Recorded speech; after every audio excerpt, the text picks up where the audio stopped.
Hello, everybody. It is so wonderful to see your faces. Um, it's uh, it's beyond words, and I want you to know I am so grateful for your presence, especially during this. Can't even say it. Am I denying it? Epidemic, pandemic. And I especially appreciate that among all the religions and spiritualities that we consider, that you will still hear from me, um, who has been a Christian and um,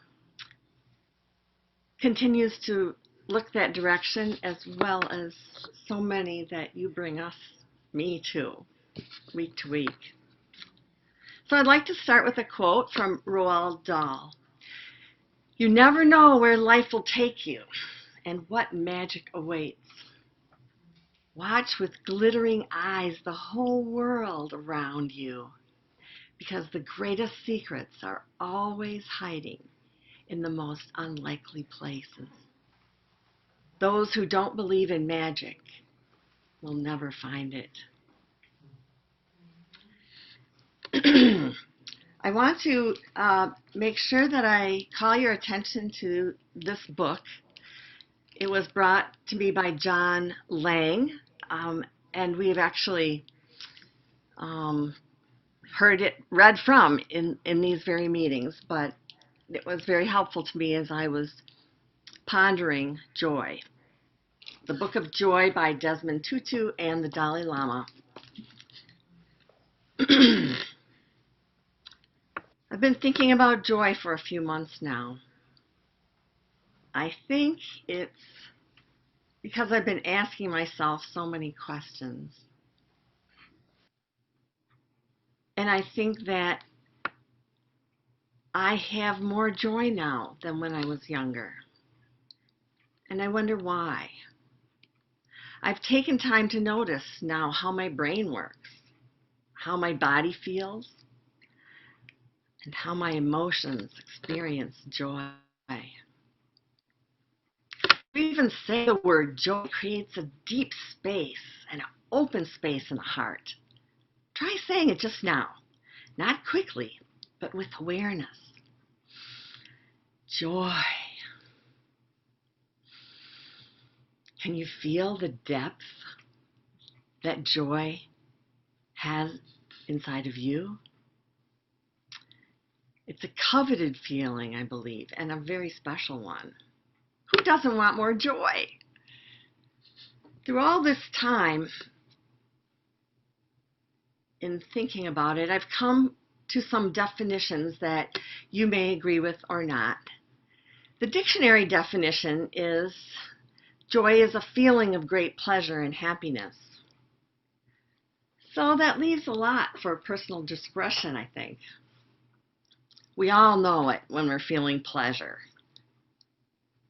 But happiness, too, requires a definition. Personally, I feel that happiness is something I make a decision about for a start. And after that, there are many small decisions I perceive that I make every day, and maybe even every moment. Decisions that can even become unconscious habits. And it is these habits, conscious and unconscious, which by their nature create happiness, and all this sets the stage for joy. I'm not saying joy can't just fall on a person, because it does. I think we all remember the joys of childhood, at least I hope we do. And joy just touches you, and you know it. But as we grow older and we grow more aware of the inner life, we see that joy is a spiritual gift that touches me, and touches me more often and more easily when I've been doing my spiritual work. And I put this spiritual work into 3 categories to help me remember them.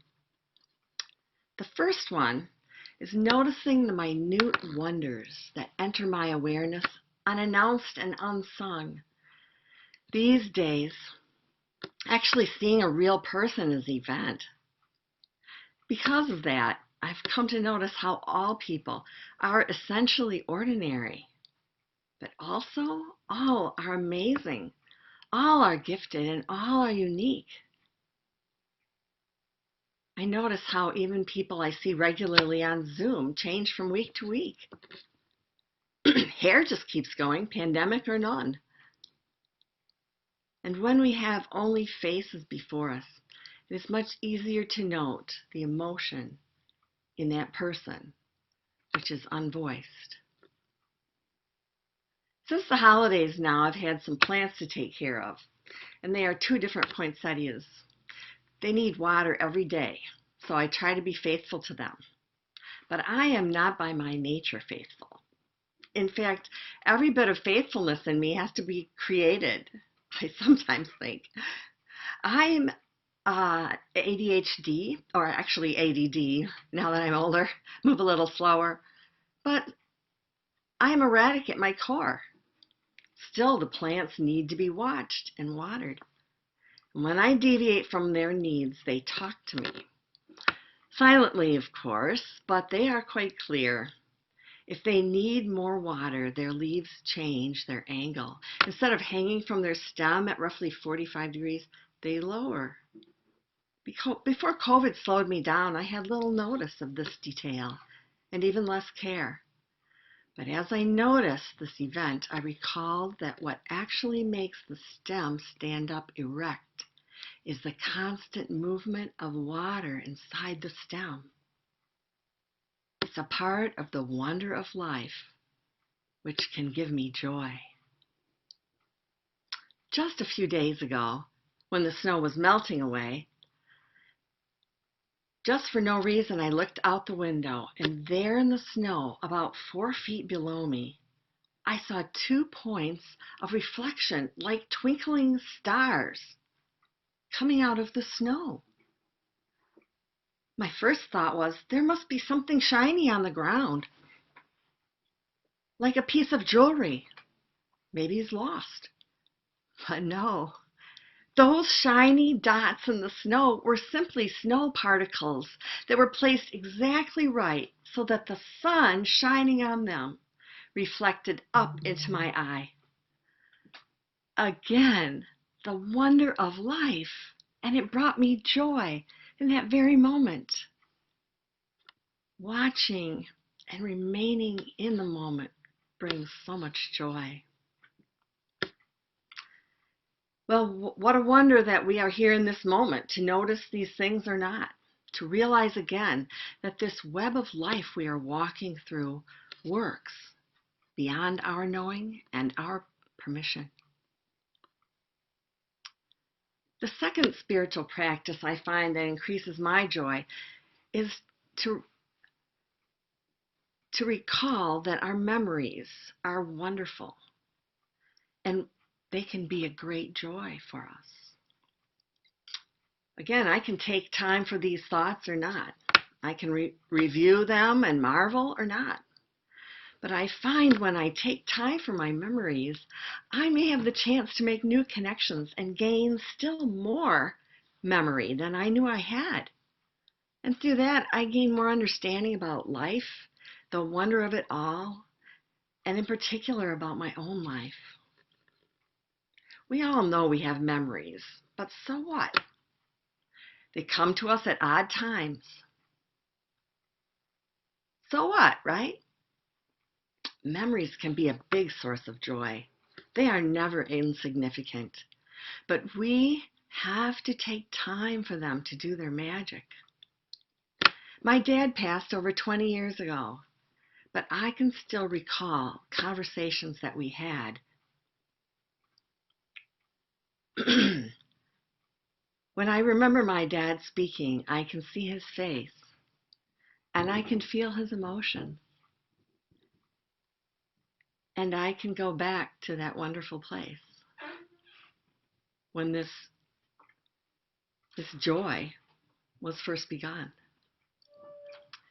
When we are children or just immature adults, we don't often see things clearly. When you take time for your memories to revisit you in the present, you can look at them again and see them in a different light.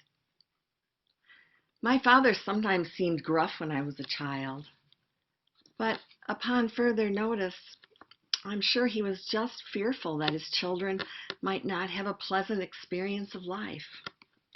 He was protective and fearful, but not angry as I perceived then.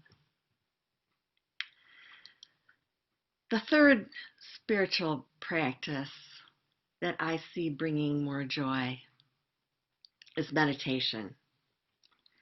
You here at Interfaith are no strangers to meditation. You all know already the peace and calm and joy that can enter your life when you meditate. Again, in the book that I mentioned, the Book of Joy by the Dalai Lama and Desmond Tutu, I want to read just a bit. Our spiritual practices are not ends in themselves. They exist to support our mental health and mental immunity. The more we practice, the more we benefit. And these spiritual practices I've already been identifying today are part of that. There is no spiritual competition. Do whatever you need to adapt spiritual meditation into your life for maximum benefit. As the Dalai Lama said, he finds science very motivating when he is trying to decide whether to wake up or hit the snooze button. Earlier was mentioned in the book, Daniel Siegel's explanation and research on the brain in meditation. It seems that we are literally using our attention and awareness to establish neural firing patterns that help the brain avoid the destructive reactivity that can be toxic to our mental and physical health. These spiritual practices, especially meditation, appear to integrate and harmonize the brain so that when we respond to the inevitable challenges of life, we can do so with less fragmentation and more integration, less fear and anger, and more ease and joy. These practices reward and deepen through continued efforts. Something new that I learned through this research I did about meditation really struck me. So I would invite you to just now close your eyes and however you prefer to enter into a bit of meditation while I read some of the things that were written in this book, the Book of Joy.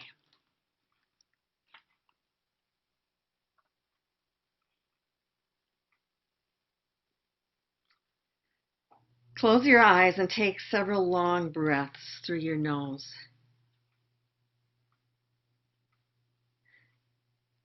Fully feel your breath come in and going out. And now ask yourself, what is my heart's desire? What do I wish for myself, for my loved ones, and for the world?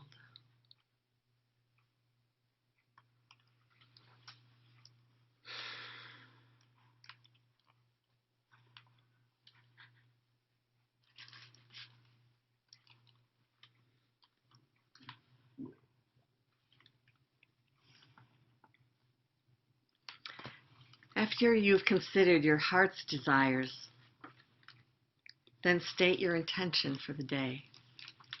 or the situation you're in or the moment. I love these words, and come back to this moment when you feel you can. I think when I was taught prayer as a Christian, I learned from watching others that I can put in my requests and try to get life to go my way. I think we all realize, especially in this pandemic, that life isn't just going to go our way. And the pandemic is part of the creation that diseases come, and we have to deal with them. But I really like the Dalai Lama's emphasis on considering your heart's desire. Your heart's desire. Doesn't that bring a human being back to their best self? Consider in meditation your heart's desire. Well, beyond the three major spiritual practices that I've summed up here and my experience with them, I also find there are positive forces in my life, and I've also noticed other things that hinder me in welcoming my joy. One is just not taking time for it. And I remember working full-time. It wasn't so long ago. My mind was so often, I was going to say all the time, but so often on work. But when I did take time, I was always rewarded. Did you take a look at the snow today? For how long did you look at the snow today? Did you breathe deeply when you looked at the snow today? The wonders of nature can give us joy if we will give it our time. I have a rather ordinary backyard, but I have a backyard. I have a lawn chair. I haven't always had a backyard or a lawn chair, but I can take time for nature and welcome joy there. I have found throughout my life, in the different situations and living situations I was in, that I can always find nature if I'm looking. Sometimes by just looking out a window, I see a special tree. Sometimes I can drive to a river, a lake, a pond, a trail in the woods.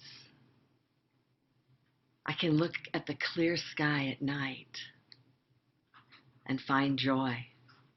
Even once on an airplane, I witnessed the northern lights by just haphazardly glancing out the window when the rest of the plane was engrossed in their screens. Our mind, our time, our attention, they are all ours to use as we like. And then there's the H word. I have taken the word hate out of the set of words I will say aloud, but I'm still working to take it out of my mind. Why? The H word is a very intense negative emotion, and there's not much good to come of it. Growing older, I find that my sleep has become altered, and that can be frustrating. But at one point, I heard my mind actually say, I hate going to bed and lying awake. By allowing this emotion to create negative energy, I was making the issue worse. Once I realized the word hate was associated with this time of night, I knew I could turn it around. If I have the power to hate something or someone, I also have the power to change hate to gratitude. So at night, once I'm in bed, before stepping into the hate patch of sinking sand, I find the emotion and I stir up my spirit inside to sincerely say, I am grateful for this time. In this time, I can set my intention for my time asleep. That it will be time well spent in dreams of positivity and comfort. That I may awaken aware of the happiness and positivity, the joy, maybe, inside of me. And those things that I'd be more likely to give to my life and to others. Wherever you shelter hate inside of you, I would urge you, ask the Spirit to make you aware of where this is so that you can turn it into a positive. And another way I've seen that I can find joy is by breaking down walls. During the momentous meeting reported in the Book of Joy, Desmond Tutu gave Holy Communion to the Dalai Lama. And the Dalai Lama invited Desmond Tutu into his private sanctum of meditation and taught him his own way of divine communication. No reason is said in this book for this change of custom, but it was noticed silently that both people were willing to symbolically break down the biggest of their walls. And there are walls everywhere, seen and unseen. When I was studying in divinity school, I first became aware that I was always with people of the same color. And since I had no obligations yet, I made a point to attend black churches on Sunday morning. It might make more sense to visit integrated churches, but unfortunately those are few and far between.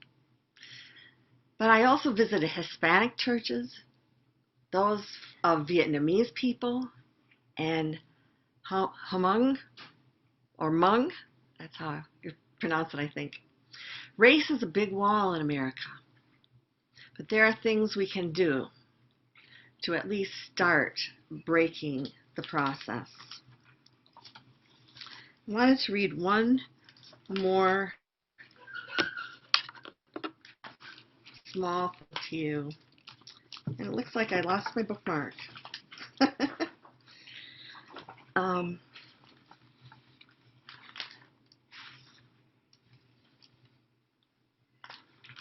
Many people think that meditation simply means sitting and closing your eyes, the Dalai Lama said. Closing his eyes just then and taking a stiff posture. That kind of meditation even my cat can do. He sits there, purring calmly. If a rat comes by, it has nothing to worry about.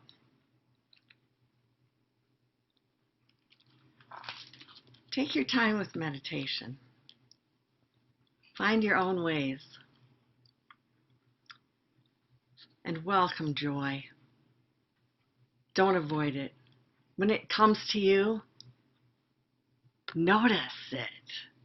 Notice you can welcome it or go on to something else, one of the many, many things you're going to be doing in your day. Don't forget to welcome joy. It's there for you. Use your spiritual practice to make space and time for more joy. I realize that I've given you a lot of opinions here, besides opinions and readings from others. But now it's your time, and I really look forward to hearing your beliefs about joy. Thank you.